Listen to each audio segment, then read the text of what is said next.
back to my channel again. Ngayon guys, nagluluto ako ng soup. Nagluluto ako ng potato soup and then with kunting baboy. So hinaluan ko siya guys para mas masarap, ingay. So nagluluto kasi ako, so binuksan ko yung fan kasi yung amoy.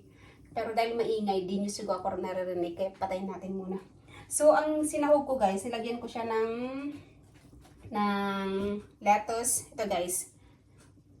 Tinanggal ko yung yung dahon niya, yung green part, kasi gagawin kong salad. So, ang kinuha ko lang itong maliliit niya na to. Ito lang kinuha ko guys, yung hard part, kasi yung sasahog ko. Tapos, naglagay ako ng konting macaroni. Konti lang naman na macaroni doon sa soup. Papakita ko sa inyo guys yung aking nilutong shorba. Shorba Arabic guys. Papakita ko sa inyo guys yung niluto kong soup. Oh, yung bango. Yan kumukulo na. Nakulo na siya guys. So, let's see. So, ayan guys yung aking ginagawang nilutong soup. So, ayan. May potato siya.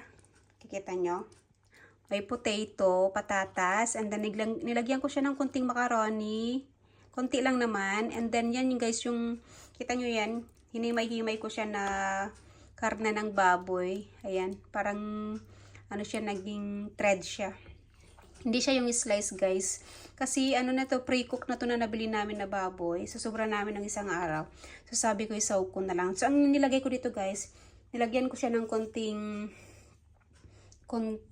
onion, white onion guys, and then potato, ayan, and then yung macaroni, and then tomato, siya yung tomato sauce, nilagay ko siya guys, and then yung ayan nga yan, yung konting baboy na yan, and then itong lettuce na to, tinanggal ko tong part na yan kasi gagawin kong salad, so yung hard part lang nilalagay ko, ayan siya guys.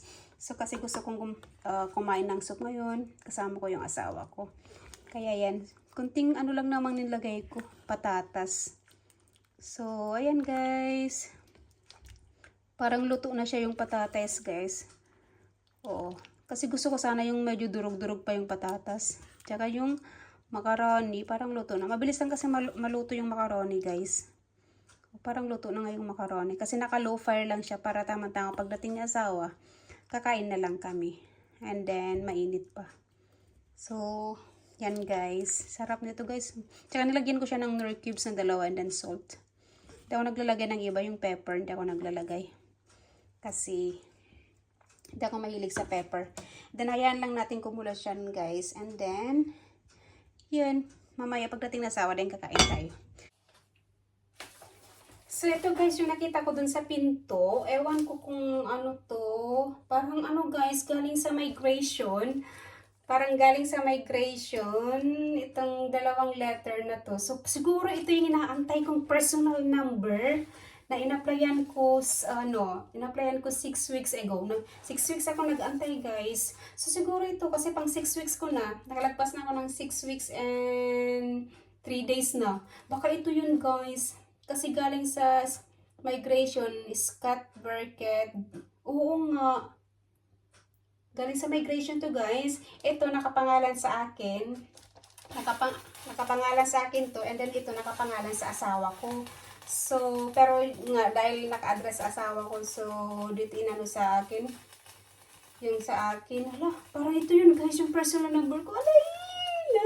Sobrang excited ko buksan ito guys. Pero, antayin ko na lang yung asawa ko kasi siya yung magbubukas. Sandali guys kasi yung niluluto ko. Niluluto ko guys.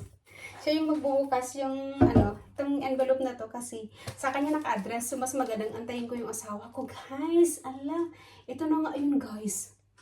Kasi galing migration. Alam nyo kasi guys, napaka-importante yung meron kang ganito dito sa Sweden. Kasi alam nyo kung bakit. Kung may personal number kayo guys, pwede kang mag-aral ng libre. mag-aral ka ng libre yung sa language nila, and then may mga benefits kang makukuha ka ng mga ano yung sa medication or basta guys, tapos makakapagtrabaho ka na legal. Yun guys, pag may personal number, kasi yun talaga yung pinaka-importante dito sa Sweden ngayon, yung personal number, kasi yung identity mo talaga dito. Hala guys, ito na nga yun, galing migration. So antayin ko sa asawa kasi nasa work siya, antayin ko siya, tapos siya yung pagbubukasan ko kasi hindi ko sure kung nasa English. Kasi usually kasi guys, Swedish ang ano nila, mga sulat nila. Kaya antayin ko yung asawa. I'm so excited guys. Parang ito na yun. Parang ito na yun guys. Salamat Lord. 6 weeks kong inantay guys. Grabe. Open my surprise. Open it my surprise. My husband is here guys. He's gonna open for my letter. The letter. I didn't open because I wanted him to open it for me.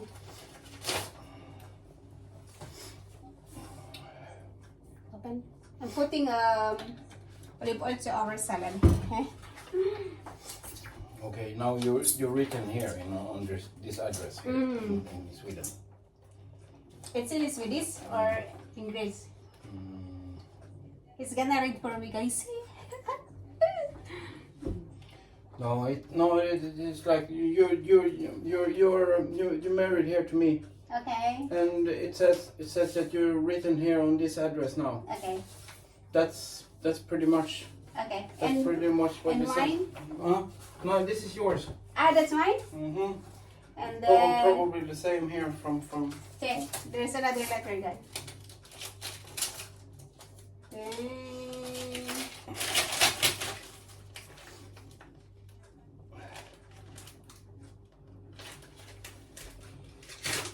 Then this is under your name? Yeah.